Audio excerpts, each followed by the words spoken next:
Hello, it's a Sunday again. My name is Mang and welcome to my podcast, The Truth About Us, a channel where you will hear about the everyday things that you know very well, but discussed in a way that gives you more control over your own life.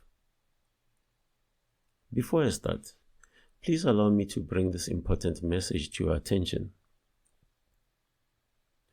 Do you know that if you believe in God and you pray for a solution to your problem, the answer will come to you either instantly or take longer, depending on where you think God is? If you think God is away from you, somewhere out there on a mountain or in another country, then you will feel justified having to wait longer for the answer to come because of the distance involved.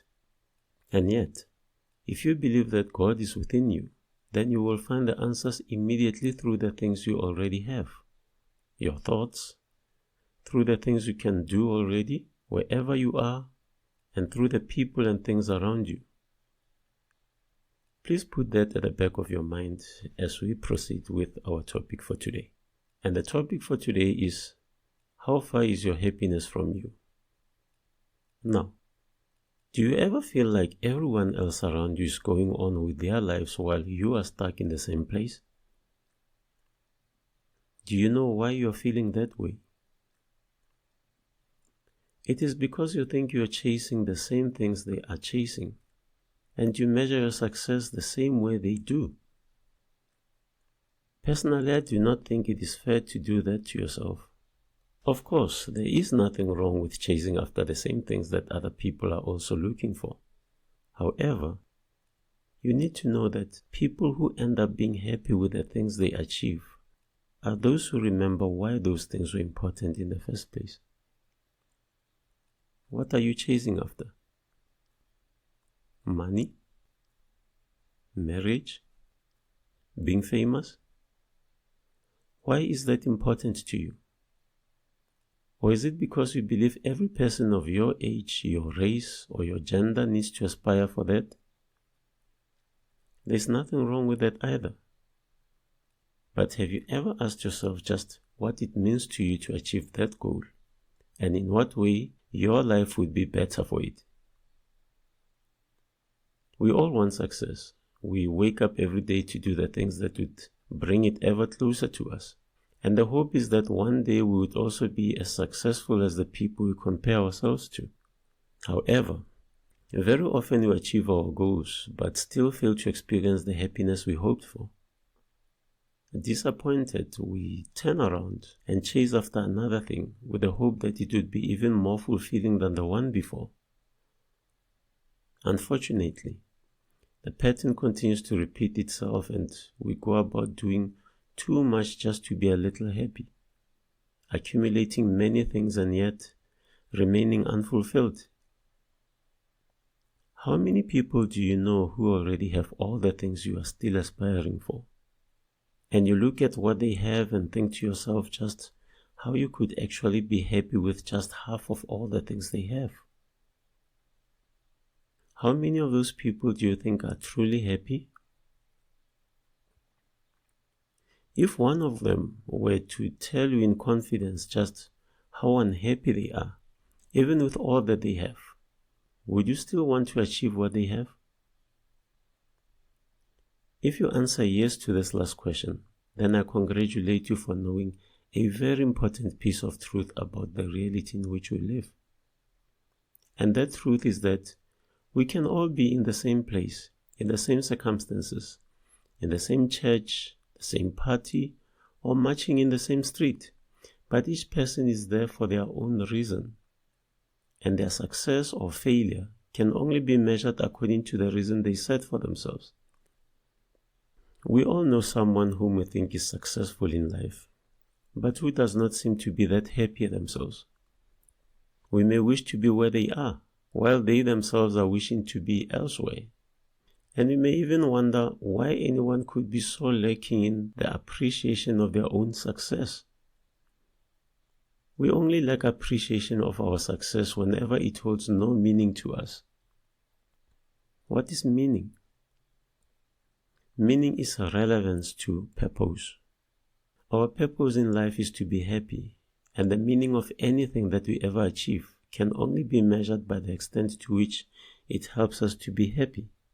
This is what makes it relevant to our lives. Nothing is ever meaningful if we cannot see how to use it for our happiness.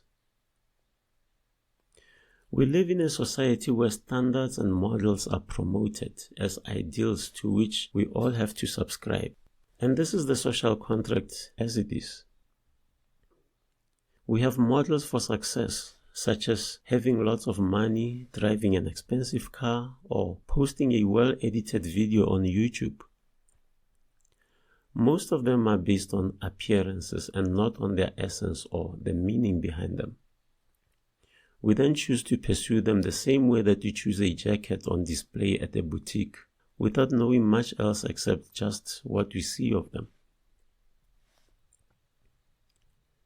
The failure to appreciate our goals when we finally achieve them starts at the beginning of our pursuit, where we set those goals. We very often find ourselves pursuing goals that we don't even remember deciding to pursue them. And for that reason, we would not have had time to define to ourselves the meaning of those goals, exactly why it means so much to achieve them. Instead, we find ourselves already pursuing a goal as if automated into it, simply because of what we think society expects of us, chasing after the same models as everyone else. This lack of awareness deprives us the opportunity to establish meaning as well as to align our goals to our needs, resulting in too much activity and effort, and yet without much return in the form of happiness. The problem with chasing models is that they are standards, and a standard is an average, not a specific value. So, standards seek to address what everyone needs, whereas each of us has specific needs, and we have to decide if we are going to chase after the generic needs, what makes everybody happy, or our specific needs, which would usually fall outside of the social models and standards. Let me hasten to clarify that we all live in a shared environment as people, and pursue happiness as well as we each think we have the means to. But still, since we all live in a shared environment, we still have to strike a balance between our needs and those of other people. And we do that by ensuring that we continue to find our own happiness while also allowing others to find theirs. In other words, we live and we let live.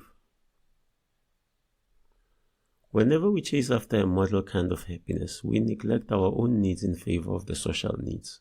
Hence, when we achieve the related happiness, it fails to fulfill us because it does not talk to our specific issues, but to the collective needs. So, to define what a goal means to us at the beginning when we set it, is to consider our specific situations and the needs we have. And finally, when we achieve our goal, it addresses those needs and makes us happy. To clarify our needs before we chase after any goal is essentially to declare to ourselves that we value the purpose more than the means, and that assertion keeps us focused on the meaning of the goal instead of being too preoccupied with the means to achieve it. This opens up the field for all the possible means to present themselves, because we are not insisting on any one in particular. We could then choose what we believe to be the most efficient means to achieve our goal and apply it.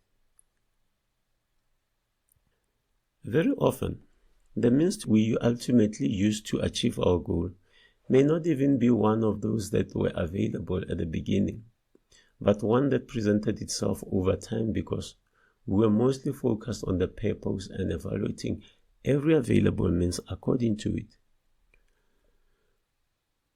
So, instead of chasing after money, marriage, or possessions, we could start by defining specifically what our needs are. That is, what makes us want to have money? What makes us think getting married is important? Or why is it necessary to go on an expensive vacation to a faraway island? It is by defining these needs, or why they are necessary, that we become aware of the many other ways in which the same needs could still be met, using some of the most efficient ways of doing so. We may then realize that money may not be necessary if we could find another way of getting whatever we want to buy with it. Marriage is not the only way that we could have a fulfilling relationship with another person, and that sometimes it may be best to rent a house instead of buying one. Essentially, we can find peace of mind in other ways without necessarily following the models, methods, or means that we tend to prescribe for ourselves. I have already mentioned the word efficient about a couple of times now in relation to happiness. How do the two relate? An efficient thing is anything that achieves its purpose without too much cost, whether those costs are money, efforts, distance, or time. With regard to happiness, efficiency means to find happiness as soon as we can, through those ways that are minimal and yet with a maximum effect, such as knowing how all the physical things you ever do in this world depend on your body, and for that reason, you take care of your body. Or consider all the things that your job allows you to do and to access, and for that reason, ensuring your job security.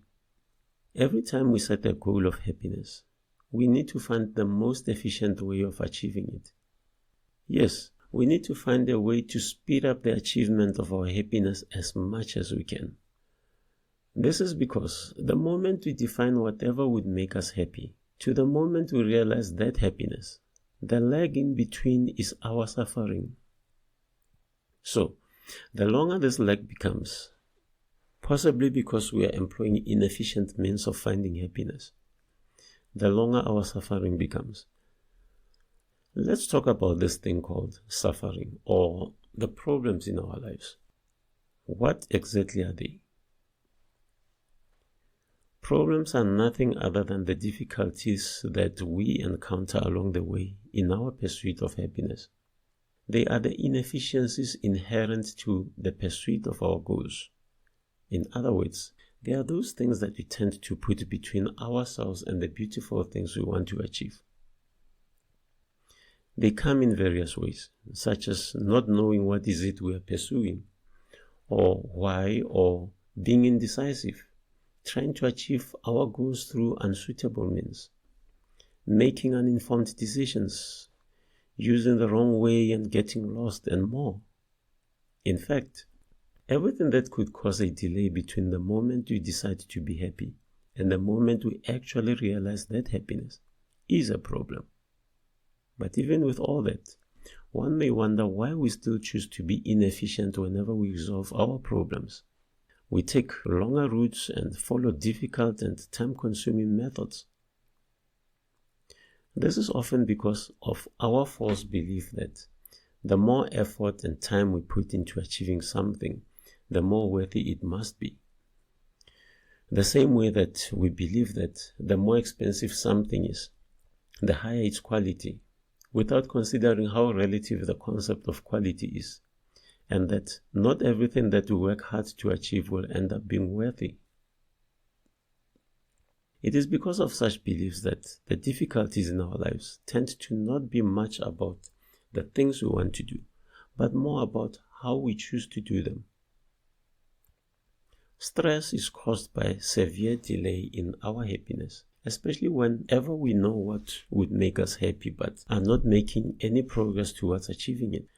Just like with all our problems, it is also caused by the inefficiencies in our pursuit of happiness, one of which is the belief that we do not have the means we need to achieve our goals, and there is no other way available to help us reach this happiness.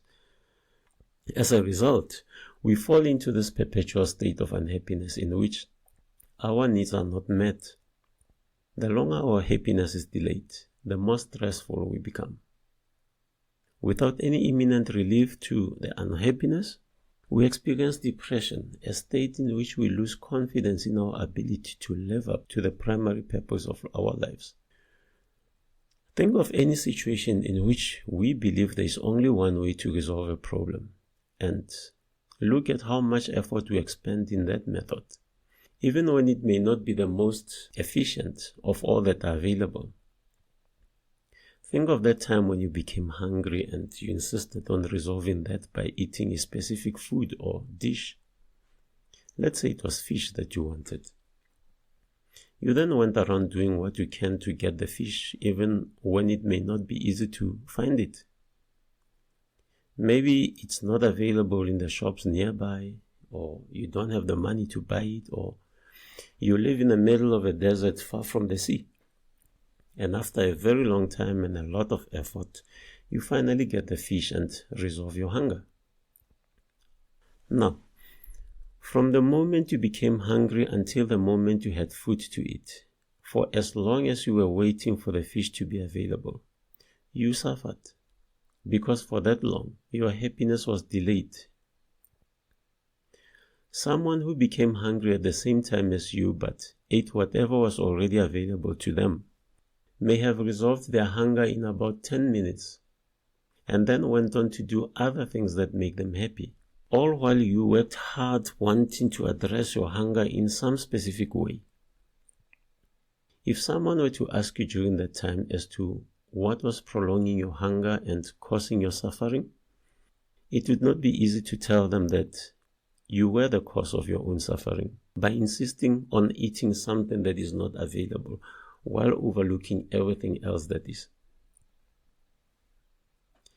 Can you think of other ways in which you suffer without realizing that you are the cause of that suffering, and it can only stop when you stop causing it? Each of us is primarily responsible for how we define our own happiness, and that happiness will either be instantly available or delayed according to the conditions that we set for ourselves.